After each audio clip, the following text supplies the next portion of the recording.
ಮೇಲೆ ಒಬ್ಬ ಮಂತ್ರಿ ಯಾರು ಶಿವಾನಂದ ಪಾಟೀಲ್ ಮುಟ್ಟಾಳ ಒಬ್ಬ ನಾನಾಯಕ ಒಬ್ಬ.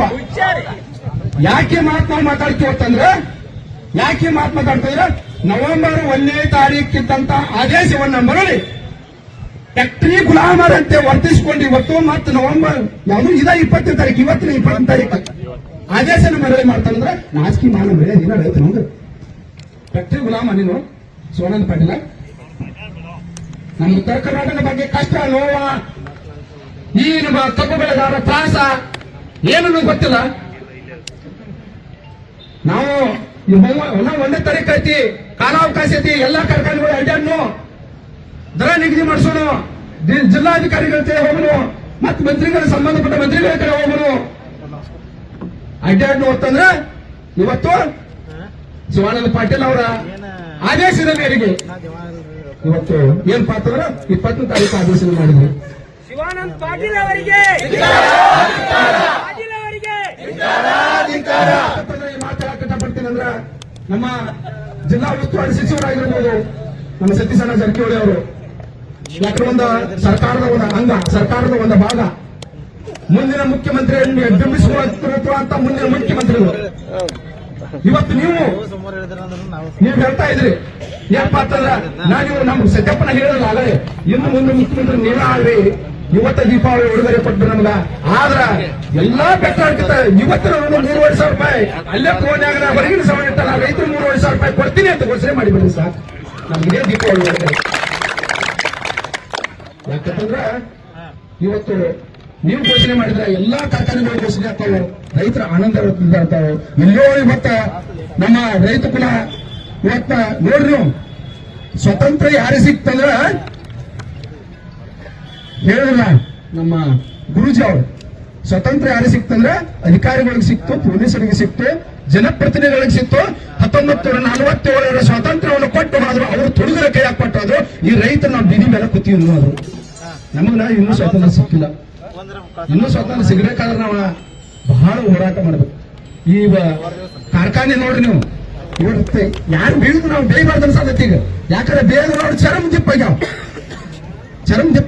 2014 ಅದಕ್ಕಿಂತ ಮುಂಚೆ ಗಡದಣ್ಣ ಅವರು ನಮ್ಮ ನಂಜುಂಡಸ್ವಾಮಿ ಅವರು ಸಾಕಷ್ಟು ಹೋರಾಟ ಮಾಡಿ ತಮ್ಮ ಪ್ರಾಣವನ್ನು ತ್ಯಾಗ ಮಾಡಿ ಇವತ್ತು ನಮ್ಮ ಚುನಪ್ಪನ ಪೂಜಾರಿ ಅವರ ನೇತೃತ್ವದಲ್ಲಿ ಹಳ್ಳಿಯಿಂದ ದಿಲ್ಲಿವರೆಗೆ, ಹಳ್ಳಿಯಿಂದ ಬೆಂಗಳೂರುವರೆಗೆ ಗುರೂಜಿ ಅವರ ನೇತೃತ್ವದಲ್ಲಿ ದೊಡ್ಡ ಹೋರಾಟವನ್ನು ಮಾಡ್ತಾ ಜೀವನ ನಶಿಸೋಡಿತು. ಆದ್ರ ಇವತ್ತು ನಮ್ಮ ರೈತರಿಗೆ ಈ ರೀತಿ ತ್ರಾಸ ಆಗತೈತಿ, ನೋವು ಆಗತೈತಿ, ಕಷ್ಟ ಆಗತೈತಿ ಅಂತೇಳಿ ಸ್ಪಂದನೆ ಮಾಡುವಂತ ಒಬ್ಬ ಜನಪ್ರತಿನಿಧಿ ಯಾರೂ ಇನ್ನು ಮುಂದೆ ಬಂದಿಲ್ಲ, ಯಾರೂ ಮುಂದೆ ಬಂದಿಲ್ಲ. ಆ ಕಾರಣಕ್ಕಾಗಿ ದಯಮಾಡಿ ಇವತ್ತು FRPಯಲ್ಲಿ ಮೋಸ, SAPಯಲ್ಲಿ ಅಂತೂ ಜೀವಂತಿದ್ದು ಸತ್ತು ಹೋಗ್ತು. SAP ಅಂದ್ರೆ ಜನಪ್ರತಿನಿಧಿಗಳು ನುಂಗಿ ನೀರು ಕೊಡಿದ್ರು, FRP ಅಂತೂ ಕಾನೂನು ಬಾಹಿರ ಆಗಿ ಹೋಗಿತ್ತು ನಮಗದ. ರೈತರ ಮೋಸದಾಯಕವಾದಂತ ಈಗ ಮತ್ತೊಂದು 114, 144 ಎಷ್ಟೋ ಬಿಡುದಿತ್ತು ಮಾನ್ಯ HNT ಒಳಗ. ಅದು ನಮ್ಮ HNT ಮಲಪ್ಪನ ಹೇಳಿದ್ರಲ್ಲ 114 ರೂಪಾಯಿ, ಅದು HNT ಒಳಗ ತೆಗೆದ್ಬಿಟ್ರಿ. ಈಗ ನಮ್ಮ ರೈತರು ಕೊಡ್ತಾರೆ ಏನೋ ಅಂತ ತಿಳ್ಕೊಂಡಿದೀವಿ.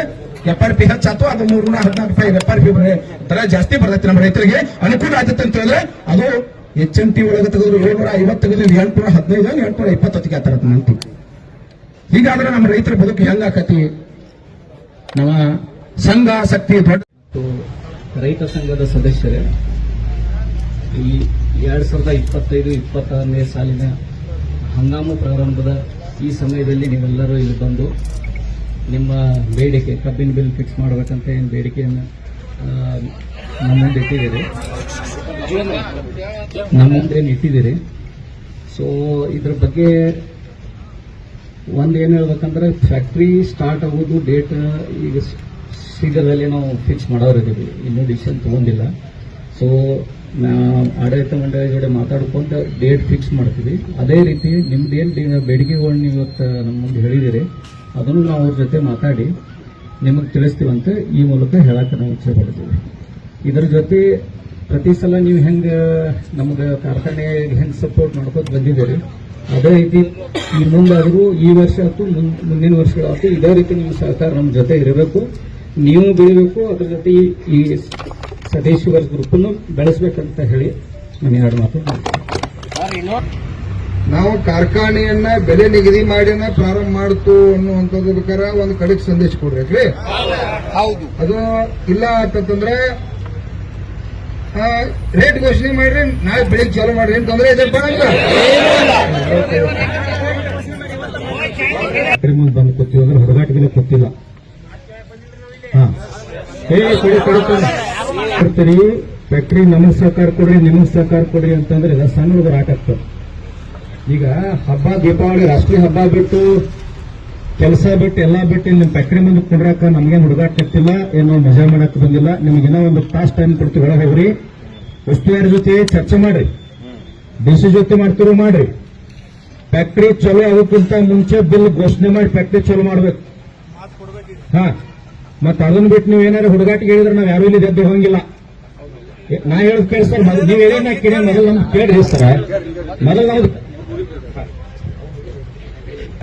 ಡೇಟ್ ಫಿಕ್ಸ್ ಮಾಡ್ತೀವಿ, ಡೇಟ್ ಫಿಕ್ಸ್ ಮಾಡಿ ಬೆಲೆನೂ ನಾವು ನಿಗದಿ ಮಾಡಿ ನಿಮ್ಗೆ ತಿಳಿಸ್ತೀವಿ, ತಿಳಿಸಿ ಚಾರ್ಟ್ ಮಾಡ್ತೀವಿ.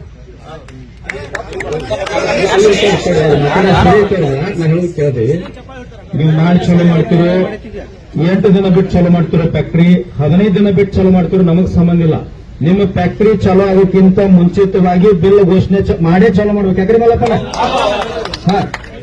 ಯಾಕಂದ್ರೆ ನೀವು ಇವತ್ತು ಜಿಲ್ಲಾದಾಗಿನ ಎಲ್ಲಾ ಫ್ಯಾಕ್ಟ್ರಿ ಬಿಟ್ಟು ಇಲ್ಲೇ ಬಂದಿವಿ ಅಂತಂದ್ರೆ ಜಿಲ್ಲಾ ಉಸ್ತುವಾರಿಗಳಾದಾರ ಅವ್ರು ಘೋಷಣೆ ಮಾಡಿ ನಮ್ಗೊಂದು ಇದು ಸಿಗ್ತದೆ ಅಂತ ಇಲ್ಲಿ ಬಂದೀವಿ ನಾವು. ನಾವಿಲ್ಲಿ ಬರೋ ಉದ್ದೇಶ ಇಲ್ಲ ಸರ್, ಮೊದಲು ಮಟ್ಟ ಬರೋ ಉದ್ದೇಶ ಇಲ್ಲ. ಯಾಕಂದ್ರೆ 1ನೇ ತಾರೀಕು ಫ್ಯಾಕ್ಟ್ರಿ ಚಾಲೂ ಆಗಿದ್ರೆ ನಾವು ಬೆಂಗಳೂರು ಮಟ್ಟದಾಗ, ಡಿಸಿ ಅವ್ರ ಮಟ್ಟದಾಗ, ಶುಗರ್ ಕಮಿಷನರ್ ಮಟ್ಟದಾಗ ನಾವು ಒಂದು ಘೋಷಣೆ ಮಾಡ್ಕೊಂಡು ಅವ್ರಿಗೆ ಬರೋದಿದ್ವಿ. ಇದು ಈ ಭಾಗದಾಗ ದುಷ್ಟ ರಾಜಕಾರಣಿಗಳು ಏನ್ ಮಾಡ್ಯಾರ ಅಂದ್ರೆ CS ಒತ್ತಾಯ ಮಾಡಿ ಫ್ಯಾಕ್ಟ್ರಿ ಚಾಲೂ ಮಾಡ್ಕೊಂಡ್ರೆ 20ರಿಂದ ಫ್ಯಾಕ್ಟ್ರಿ ಚಾಲೂ ಅಂತಂದ್ರೆ ಇನ್ ರೈತರು ಕಬ್ಬು ಬರಬೇಕು, ನಾವು ಹೋರಾಟ ಮಾಡಕ್ ಬರಬೇಕು, ಅಧಿಕಾರಿಗಳನ್ನ ಒಳಗೆ ಬಿಡಂಗಿಲ್ಲ, ರೈತರಿಗೆ ನಮಗೆ ಜಗಳ ಹಚ್ಚು ಆಟ ಇದೆಲ್ಲ ಇವ್ರದ. ಇದೆಲ್ಲ ಕಡೆ ಕಬ್ಬಿಗೆ ಆರ್ಡರ್ ಕೊಡಕತ್ತಾರ ಸರ್ ಇವರು, ಕೆಲವೊಂದು ಫ್ಯಾಕ್ಟ್ರಿ ಅವರು. ಈಗ ಹೆಂಗ್ ನೋಡ್ತಾರ, ನಾವು ಕಬ್ಬ ಬಂದ್ ಮಾಡಿವ ರೈತನ ತಂದ್ರಿ, ಈಗ ನಾವು ಸದಕ ಹಾಕೋರಿದ್ರಿ, ಭೂಮಿ ಖಾಲಿ ಬೇಕು, ಗೋಧಿ ಹಾಕೋರಿದ್ರಿ, ನೀವು ಹೋರಾಟ ಮಾಡ್ಬೇಡ್ರಿ, ನಮ್ 3,000 ಕೊಡ್ಲಿ 2,000 ಕೊಡ್ಲಿ ರೈತರು ಬರ್ತಾರೆ. ಅವಾಗ ನಾವು ಹೋರಾಟ ಮಾಡಿದ್ವಿ ನೋಡ್ರಿ ಸರ್. ಇವ್ರು ಯಾರು ಕೂತವ್ರಿಗೆ ಬೆಲ್ಲ ಯಾರಿಗೆ ಹಚ್ಚಬೇಕಾಗಿಲ್ಲ, 10,000 ಮಂದಿ ಸಂಬಂಧ ನಾವು ಬಂದಿಲ್ಲ. ಇಡೀ ಕರ್ನಾಟಕದ ಪ್ರತಿಯೊಬ್ಬರು ಕಬ್ಬು ಹೋರಾಟಗಾರ ಪರವಾಗಿ ನಾವು ಬಂದೇವಿ. ನಾವು ಪಕ್ಷಾತೀತ ಜಾತ್ಯತೀತವಾಗಿ ಬಂದೇವಿ. ಉಸ್ತುವಾರಿ ಸಚಿವರು ಇಲ್ಲಿ ಬಂದು ಇನ್ನೂ ಒಂದು ತಾಸು ತೊಗೊಂತೀರಿ ತೋರಿ, ನಾವು ಇನ್ನೂ 2 ತಾಸು ತೋರು ಆರಾಮ್ ಕೊಂಡಿರ್ತೀವಿ. ಉಸ್ತುವಾರಿ ಅವ್ರು ಬರಬೇಕು, ನಾ ರೈತರ ಪರವಾಗಿ ಇದೇನಪ್ಪ, ನಾ ಇಷ್ಟು ಘೋಷಣೆ ಮಾಡ್ತೀನಿ, ಇಲ್ಲಾಂದ್ರೆ ಫ್ಯಾಕ್ಟ್ರಿ ಚಲೋ ಹೋಗಕ್ಕಿಂತ ಮುಂಚೆ ನಿಮ್ಗೆ ಯಾವ ಅವಶ್ಯಕತೆ ಐತ್ಲ, ನಿಮ್ ಬೇಡಿಕೆ ಏನೈತ್ಲ, ಅದರ ಪ್ರಕಾರ ನಾ ಘೋಷಣೆ ಮಾಡಿ ಚಾಲೂ ಮಾಡ್ತಾನೆ ಅಂತ ಅವ್ರು ಹೇಳಿ ನಾವು ಹೋರಾಟ ತಗೊಂಡಿವಿ. ಅರ್ಧ ಮಾಹಿತಿ ಹೇಳ್ಬಾರ್ದು ನಾವು.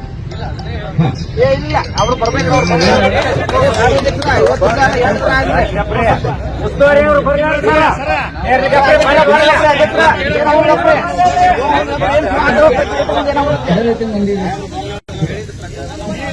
ಬಂದ್ ಮಾಡ್ರಿ ಸರ್, ಚಾಲು ಮಾಡಿಕೊಡಂಗಿಲ್ಲ.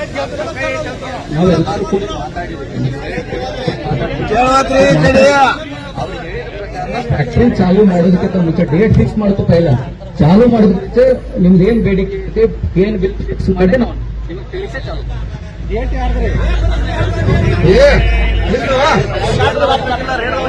ನಿಮ್ಗೇನ್ ಹೇಳೈತಿ ಅಲ್ಲೋ, ನಾವೇನು ಮುಗಿತ ಈಗ ಹಿಂಗ್ಯಾಕ್ ಮಾಡತ್ತೀರೋ? ಕೇಳ್ರು, ಈಗ ತೊಡ್ಲಿ ಕೊಟ್ಟಾರು, ಅದೆಲ್ಲ ಮಾಡತ್ತಾರ ಬಂದ್ರ ಹೌದಲ್ಲ? ಈಗ ಹಿಂಗೇನ್ ಯಾಕೆ ಬಂದಿಲ್ಲ ಯಾವಾಗ ಇಲ್ಲೇನ? ಈಗ ಕೇಳ್ರಿ, ಈಗ ಕಬ್ಬು ಕಡಿಬಾರ್ದು ಅಂತೇಳಿ ಇವತ್ ಕಾರ್ಖಾನೆ ಚಾಲೂ ಮಾಡ್ತಾರ ಅಂತೇಳಿ ನಾವು ನಿರ್ಣಯ ಮಾಡಿ ಹಬ್ಬ ಬಂದ್ರು ಕೇಳಿಲ್ಲ. ಇವತ್ ನಾವೆಲ್ಲ ಕೂಡ ಇಲ್ಲಿ ಬಂದು ಅವ್ರಿಗೆ ಒತ್ತಾಯ ಮಾಡತ್ತು. ಸಾಹೇಬ್ರ ವಿನಂತಿ, ತಮ್ಮೇಲೂ ಕೂಡ ನಾವು ಕಬ್ಬಿನ ಬೆಲೆ ನಿಗದಿ ಮಾಡಿ ಕಾರ್ಖಾನೆ ಚಾಲೂ ಮಾಡ್ತಿರುತ್ತೆ ಅಂತ ಹೇಳ್ತೀರಿ, ಭರವಸೆ ಐತಿ. ಜಿಲ್ಲಾ ಉಸ್ತುವಾರಿ ಅವರು ಕೂಡ ಬಹುಶಃ ಅವರು ಅಮೆರಿಕಾದಾಗ ಏನಿಲ್ಲ, ಅವ್ರು ಇಲ್ಲೇ ಅದಾರು. ನಮಗಿಲ್ಲಿ ಅವ್ರು ಬರೋದು ಬೇಡ, ಏನೋ ಬಹಳ ಬಿಜಿ ಇರ್ತಂದ್ರೆ ಇರ್ಲಿ, ಬೇಕಾದ್ರೆ ಒಂದು ಫೋನ್ ಮುಖಾಂತರ ಒಂದು ಸ್ಪೀಕರ್ ಇಡ್ರಿ, ರೈತರಿಗೆ ನಾ ಕಬ್ಬಿನ ಬೆಲೆ ನಿಗದಿ ಮಾಡಿ ಚಾಲೂ ಮಾಡ್ತೀನಪ್ಪ, ರೈತರು ಯಾರು ಆತಂಕ ಪಡ್ಬೇಡ್ರಿ, ತಾವೆಲ್ಲ ನಾ ಬೆಲೆ ನಿಗದಿವರೆಗೆ ಚಾಲೂ ಮಾಡಂಗಿಲ್ಲ, ನೀವೆಲ್ಲರೂ ಅಲ್ಲಿವರೆಗೆ ನಿಮ್ಮ ಕಾಯಕದಾಗಿರ್ರಿ, ಹಬ್ಬ ಗಿಬ್ಬ ಮಾಡ್ಕೋರಪ್ಪ, ಮನೆಗೆ ಹೋಗ್ರಿ ಅಂತ ಹೇಳ್ಬಿಟ್ರೆ ಅಂದ್ರೆ ನಾವು ಹೋಗ್ಬಿಡ್ತೀವಿ.